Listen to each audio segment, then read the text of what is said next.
Hi, everyone. Judge Andrew Napolitano here for Judging Freedom. Today is Friday, June 21st, 2024, the first day of summer. Colonel Douglas Macgregor joins us now. Colonel Macgregor, a pleasure, my dear friend. Thank you very much for joining us. I'm going to guess that you were not surprised at the summary rejection by Western leaders of what I thought was a thoughtful peace offering set out by President Putin since last you and I were on air together.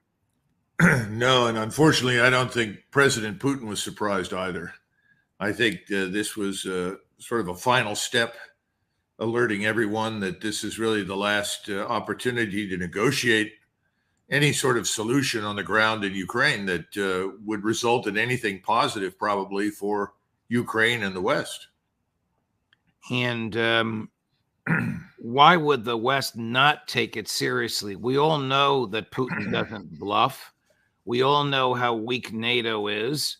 We all know how determined he is to assure the Russian people of a neutral, non-NATO Ukraine, or whatever remains of Ukraine. Well, you're dealing with people in Washington who just cannot reconcile themselves to a world that is very different from what they imagined it to be. They're having difficulty coping with reality. They're losing on every front, everywhere. The world is effectively walking away from the United States, certainly away from Washington, and to a large extent away from the West. So what do? You can't easily go to the electorate that put you in power and say, look at the job I've done. No one wants to deal with this. Everyone's abandoning us. We are militarily incompetent. Our equipment isn't very good, and the Russians are victorious. And things aren't going very well for our supposed ally, Israel. Before we get to Israel, how outmaneuvered, outflanked, and even embarrassed was the U.S. State Department by President Putin's trip to and agreement with North Korea?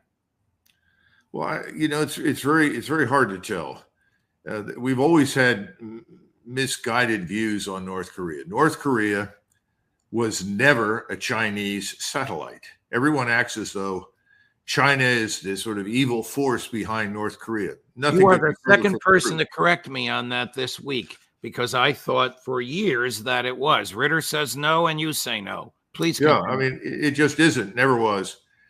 The Chinese were always very angry with the Soviets because the Soviets dragged them into war in Korea that they never wanted to fight. They didn't want to fight with us. We didn't want to fight with them. That was one of those wars that could have easily been avoided, but for a whole range of reasons it wasn't. But afterwards, the Chinese were sort of stuck with the bill, if you will. But from that point forward, relations between the Koreans and the Chinese were very, very hostile.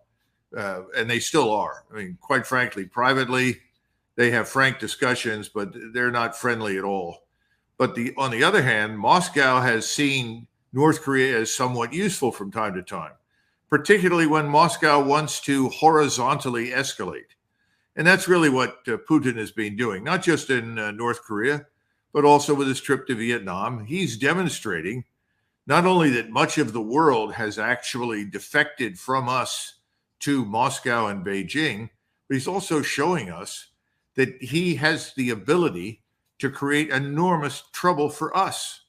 And obviously, North Korea is an easy choice. North Koreans are desperate for whatever the Russians are willing to give them. The Russians have provided them food and kept them from starving to death on more than one occasion. So right now, the North Koreans will build as much artillery ammunition as the Russians need. In fact, the North Koreans, I'm told, have promised or at least offered to send troops to fight in eastern Ukraine. Now, the Russians don't need that, but they nevertheless have made those offers. So I think this is another signal to us. You know, you're going to play in our backyard. You're going to threaten us. You're going to try to destroy us. Well, we have abilities to do enormous damage to you. Do you think, or do you fear, I should say, that this agreement between Russia and North Korea will regenerate Kim Jong-un's dreams of a unified peninsula under his domain? Well, I'm not sure. I think North Korea is still very weak. This is a population that if you look at the average height in North Korea, it's substantially smaller than the average height in South Korea. The diet is poor. Living conditions are terrible. There's been no improvement in life for the people that live in North Korea at all. So I'm not sure that you can really imagine such a thing happening. I think the real tragedy here is that Donald Trump had an opportunity to denuclearize the peninsula. That's something that China wants, because in return for denuclearizing the peninsula, China is quite willing to let South Korea take the place over and run it.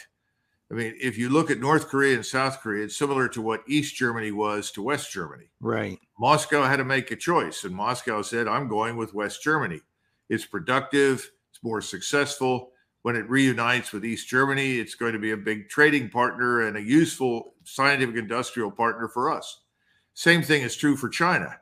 They'd much rather have the North Korean regime gone and the peninsula reunited. The problem is that can't happen as long as we insist on staying there.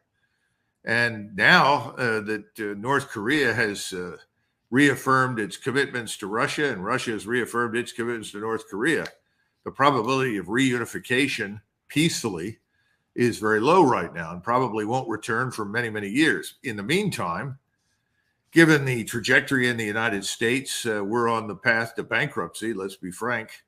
Nassim Taleb's black swan is hovering just ahead of us. I doubt seriously that in 10 years we'll be there. I think we'll probably be gone within the next 3 to 5 years. We simply can't afford to stay everywhere. How dangerous to the west coast of the United States is North Korea? It's not dangerous at all, because if they were to launch a nuclear weapon at us, they would be incinerated in the space of a few hours. There's nowhere to hide in that country. So yeah, they're no danger to us. They're not, contrary to popular belief, insane. They're not going to commit suicide if they're asked to do so by Moscow. Moscow's not going to ask them to do that. They like the situation that they've got right now. They've got a firecracker that they can light anytime they care to, that will draw attention away from what's happening in Europe or anywhere else and become a magnet for U.S. resources and military power. And that's really what it's about.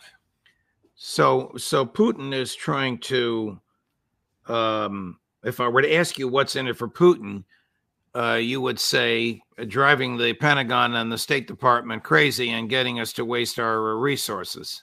Sure. And it also makes it hard on the Republic of Korea down south. They have to travel to Moscow. They have to negotiate deals and try to find a way to keep North Korea under control. China doesn't like it, but China recognizes that the opportunity for anything good to happen is gone for some time as a result of the current administration. So they'll live with it. The Japanese are unhappy about it. They don't want this to go on, but they understand what it's about. We're the ones that don't seem to understand what it's all about. And for the Russians to be in Vietnam, to be in Cuba, to be in Venezuela, to be in North Korea, these are pluses. These are opportunities to poke us in the eye and remind us that they can create a lot of trouble for us whenever they choose to do so. Much as we're creating trouble for them in Ukraine and with NATO. Exactly. Exactly. How, also, since we spoke last, Colonel, I don't know if it was the White House or the State Department or the Defense Department, one of them made an announcement about Ukraine getting to the head of the line with respect to receiving serious offensive missiles from the United States. How dangerously low is the American supply of missiles if, God forbid, we need them for our own defense? I'm told that our stocks are very low. And the larger problem is not the stocks, it's your ability to surge production. This is something that we've been talking about behind the scenes for 20, 30 years in the Department of Defense. We've lost our surge capacity, the kind of thing that you've seen Russia do during the Ukraine war, which is to suddenly dust off the factories, breathe life into them, and produce vast quantities of munitions, rockets, missiles, tanks, artillery. We don't have that capacity. That's been allowed to atrophy for many, many years. We end up spending a lot more as a result for one-offs, for these missiles that we do not maintain in great quantities. We could go through your theater missile defense stocks within the space of a couple of days. That's the problem right now. And we've been shipping whatever we have available, not only to the Ukrainians, but obviously also to the Israelis. And both of those states have gone through these arsenals very, very rapidly.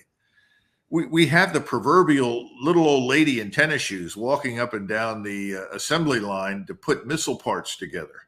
These things are hand assembled. It takes a long time. It's all very, very delicate. And we're not operating in shifts. I mean, the Russians immediately went to 24-hour production. Are we operating 24/7? No, of course not. One would think with all the money borrowed in the taxpayers' names, making its way into the military-industrial complex, they would be only too happy to go 24/7. How could we possibly? We spend $886 billion with a B dollars a year on the Pentagon. How could we possibly not have enough weapons with which to defend ourselves? Two things: no strategic analysis before we undertake anything. Every strategic decision is impulse driven. It's based on a set of assumptions that are largely inaccurate, if not totally wrong. And then finally, remember, you've got a Pentagon budget, a Department of Defense budget that you cannot possibly audit successfully. We don't know where all the money goes to begin with. So if you don't know where your money's going right now and you're spending, what, $1 trillion a year effectively when you lump in the intelligence budgets and the black budgets, who are we kidding? I mean, it's a mess. You have 44 four-star generals. How many SESs do you have? Senior executive service types. You've got all these people. Then you look at the actual forces that can fight. How many of them do you have? How ready are they? Are they kept in any state of readiness?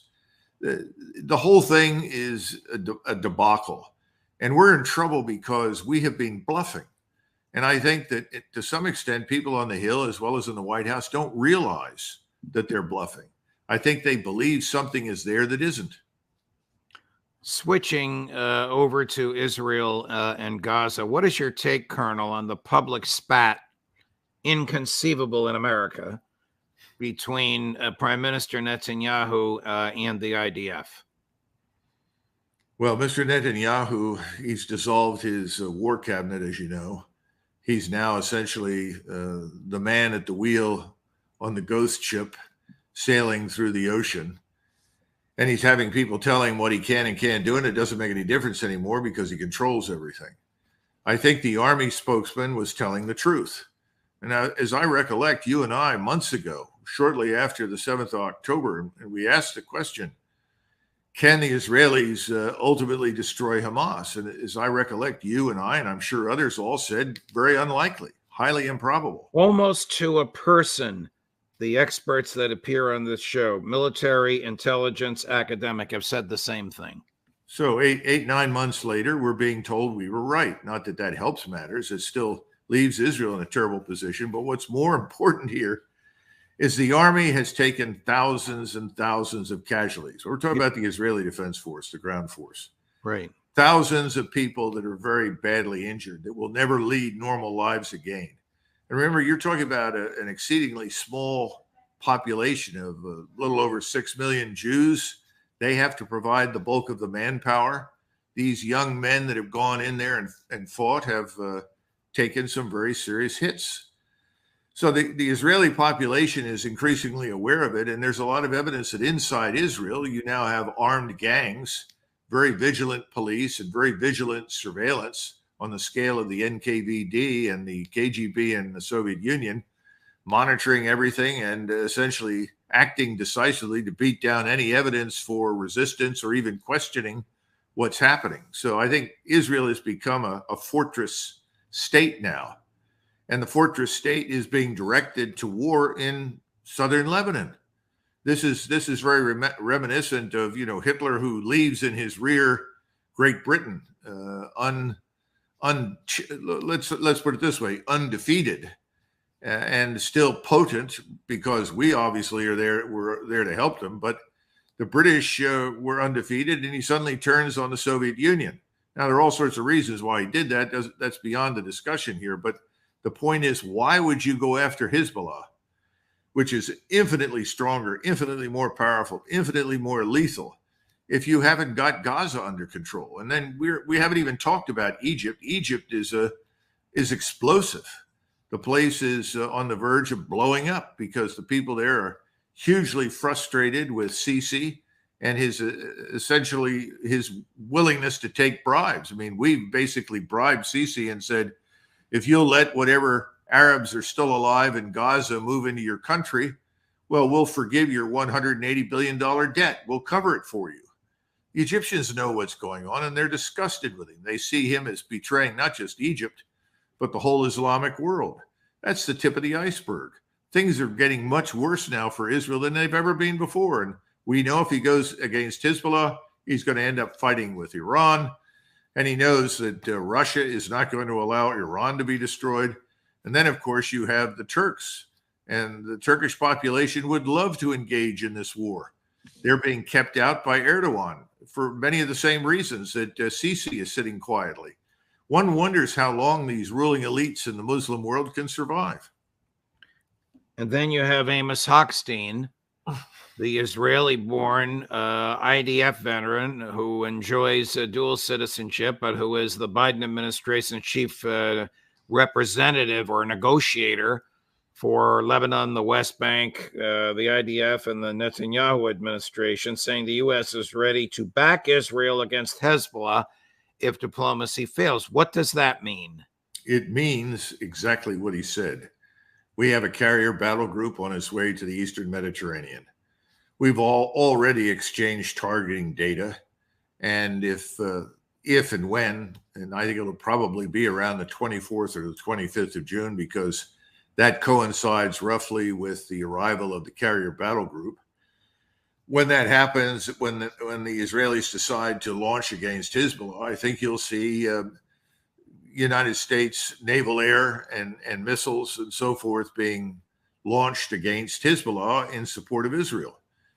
I think that should not surprise anyone. Hochstein, in that sense, is being absolutely honest. We're going to do that. The Hezbollah recently flew a drone over Israel, which sent back remarkable videos showing, I mean, shocking footage is an understatement, showing all sorts of targets. Now, I don't know if you've seen this, Colonel. Many of these targets were blotted out, but this had to scare the daylights out of the Netanyahu government. No?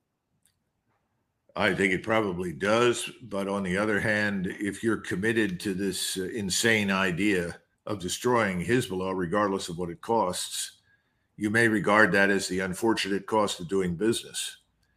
Israel has always been at a disadvantage because it doesn't have much strategic depth. The Israelis are only too acutely sensitive to that. But the assumption is that between us and the Israelis, that we can pulverize Hezbollah into submission. And as I've said before, I would not exclude the possibility that the Israelis would use a tactical nuclear weapon against Hezbollah. They know only too well how extraordinarily well dug in and prepared Hezbollah is. I hear figures now, people telling us that they have 1 million rockets and missiles and so forth. I don't know about that, but they certainly have hundreds of thousands. And many of these are far, far better than what we were used to, say, 10 years ago, when most of it was unguided. Now, a lot of it is actually quite precise. And just as we've said before, Judge, yes, of course, the Israelis and we will benefit from satellite-based surveillance and targeting and intelligence and reconnaissance. So will Hezbollah. Hezbollah will have that from Iran, and I suspect they'll have it from other sources. The Chinese and the Russians obviously are not going to abandon Iran, and everyone is sensitive, especially in Northeast Asia. China, Japan, Taiwan, Korea, everyone is, to any blockage of the Persian Gulf and the Straits of Hormuz. So all of this is coming together in ways that anybody with any strategic sense can recognize. And yet our government has decided to let it all happen. And in addition to that, we're jumping on the train to destruction. And Americans are not really aware of the danger that's lurking out there. Are you warning against the probability of two extended wars?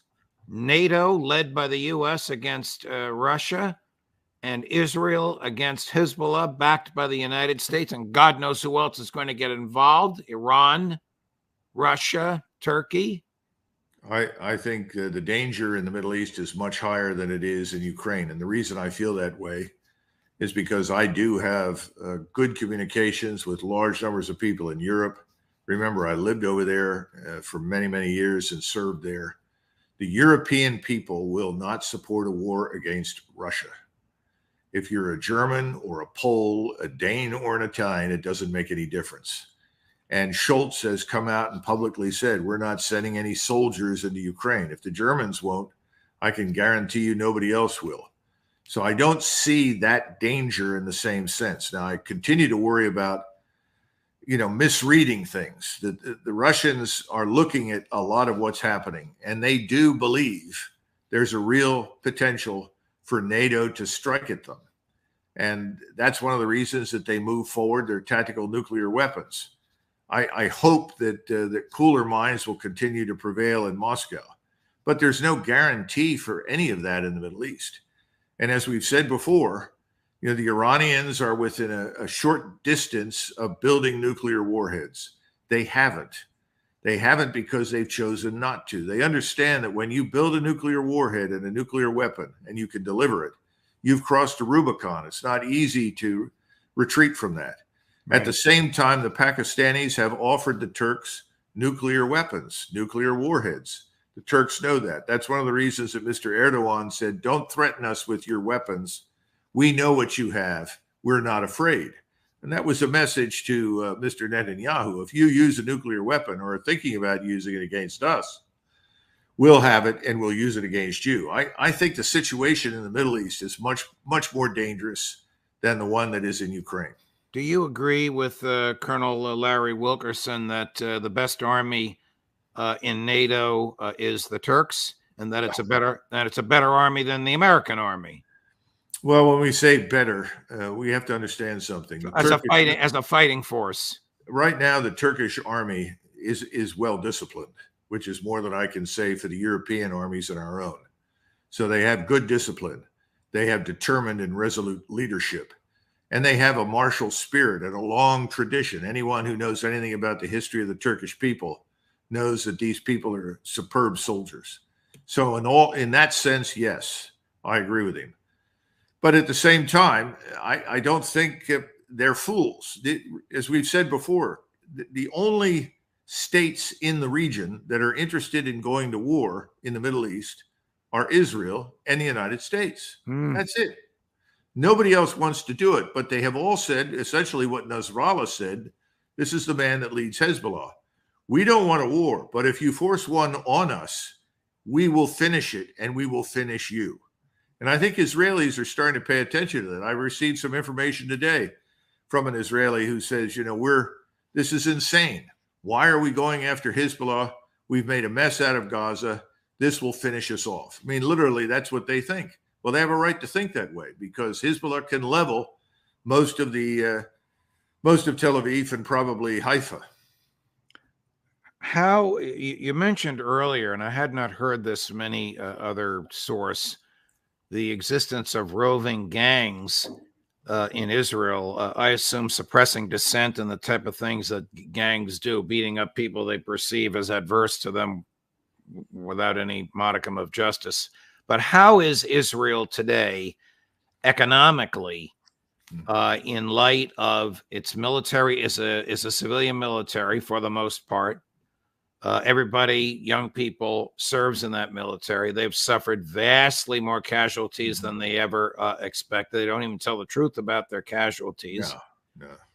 What kind of shape economically, we know politically and we know diplomatically, economically is Israel in, from your understanding? Well, I'm told that the Israeli economy is at ruins, but we're heavily subsidizing it. So we're keeping the Israeli economy afloat. I mean, the hidden costs of bankrolling Netanyahu's desire to build greater Israel, regardless of the costs, is pretty high, but no one is going to admit that to you. That's why I think Hochstein, when he is telling the truth, we're going to back them. And I think Blinken has made it very clear. Now, the interesting thing is that some friends who were recently in Egypt and do business there on a routine basis asked how the most recent meeting between Blinken and the Egyptians had gone. And they sort of hung their heads and said, well, the Egyptians said they're not going to bother with him anymore. And I said, well, why not? And he said, because they're tired of listening to him repeat Mr. Netanyahu's talking points. Again, I think this reinforces the truth that Mr. Netanyahu really is in charge. He's not just in charge there, he's in charge here in the United States.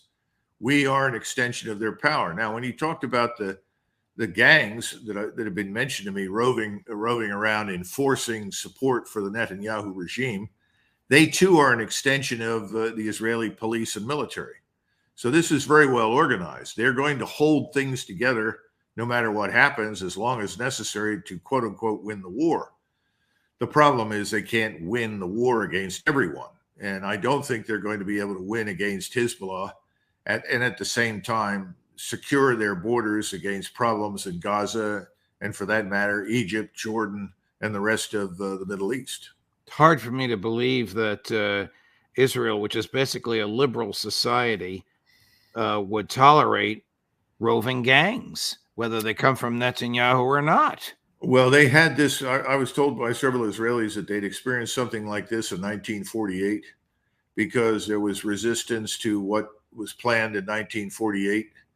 There were Israelis, in other words, Israeli Jews who were opposed to the Nakba that we hear so much about. Right. Israel has always had numbers of people with a conscience. And I think this is a unique time in the history of that state. And the problem is that the people with a conscience are oppressed, let's face it. And it looks very much like a sort of fascist Soviet-style state at the moment. How long can that go on? Well, once you've got a monopoly of control over the weapons of destruction, which is what they have, the military power, they could last a long time, unless, of course, they're destroyed in a war. And right now, I think there are a lot of people in Israel who are justifiably concerned about that. Would the United States put boots on the ground to fight Hezbollah? I think we already have, certainly in Gaza with some special ops forces. No doubt Marines that are nearby could be put in there. But the problem is that we don't have sufficient numbers of ready, trained combat ground troops to go and fight. We just don't. Most of them are sitting right now in Poland and Romania. And I guess we'd have to pack them up and move them from Poland, Romania, and Germany, Lithuania, Latvia, Estonia, and move them to Israel. I don't see any effort being made in that direction. So I think you may have some, but it's going to be largely air and naval support, which, to be frank, is what the Biden administration and its predecessors have always liked. They prefer the air and naval approach, let other people take the casualties. But this time around, we may be surprised at the losses we sustain in our air and naval forces. We just don't know. Just circling back to Ukraine for a minute before we finish, Colonel, do you have a feel for when that conflagration will be over, when it'll be obvious even to Zelensky and the crowd around him that they can't go on much longer? I think Zelensky and his friends will obviously know when there are Russian tanks in Kiev. I'm afraid that's what it's probably going to take. And I think Mr. Putin has figured that out. And I sense that something really big is coming.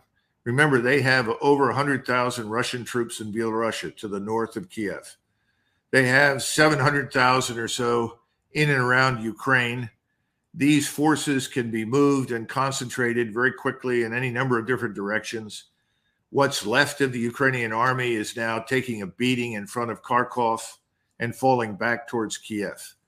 It's a matter of making the decision to pull the trigger and move decisively over the Dnieper River and then down from the north. And I think that's probably going to happen. I mean, how else do you make your point?